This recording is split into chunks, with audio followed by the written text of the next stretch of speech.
மிதுன ராசிக்கு உண்டான ஜனவரி மாத பலன்கள்.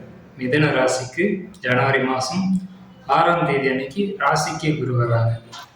2ஆம் இடத்துல கிரகங்கள் இல்லை, ரெண்டாம் இடத்துல உச்சமற்ற கிரகம் தான் வக்ரமாகி ராசிக்கே வருது. அப்போ ஜென்ம குருன்னு பேர்.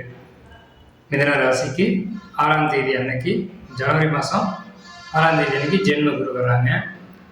குரு நல்ல நிலைமைக்கு வர்றாங்க, அதான் ஒரு பாசிட்டிவான விஷயம்.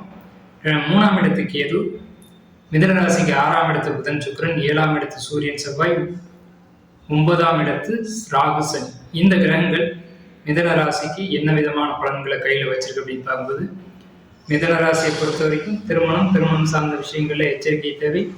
குடும்ப உறுப்புகள், அதாவது குடும்ப களத்திரத்துக்குள்ள, அதாவது கணவன் மனைவிக்குள்ள கருத்து வேறுபாடுகள் நிகழலாம். அப்போ ஒருத்தர் அனுசரித்து செல்லணும். என்னன்னு கேட்டீங்கன்னா, வாழ்க்கை துணைக்கிட்ட விட்டு கொடுத்து போறதுனால எந்த விதமான தவறும் இல்லை. அதாவது சொல்லுவாங்க, வாழ்க்கை துணைகிட்ட தோத்து போனா தான் வாழ்க்கையில ஜெயிக்க முடியும் அப்படின்னு ஒரு விஷயம். 2வது, வார்த்தைகளில் நிதானம் பொறுமை. வார்த்தைகளில் நிதானம், கவனம், பொறுமை, இது தேவை.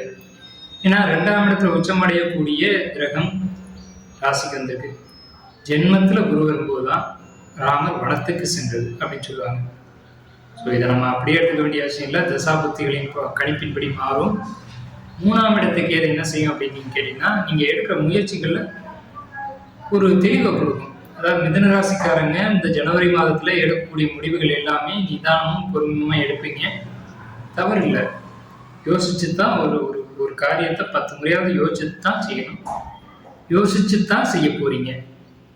6ஆம் இடத்து புதன் சுக்கிரன், திருமணங்கள் தாமதம் காலகட்டம்.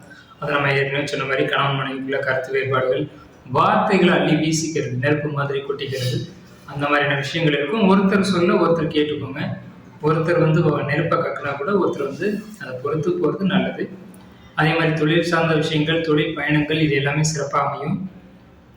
மார்கழி மாதத்தை காட்டில் ஜனவரி அப்படின்ற போது ஜனவரி எண்டில் நல்லா இருக்கும்.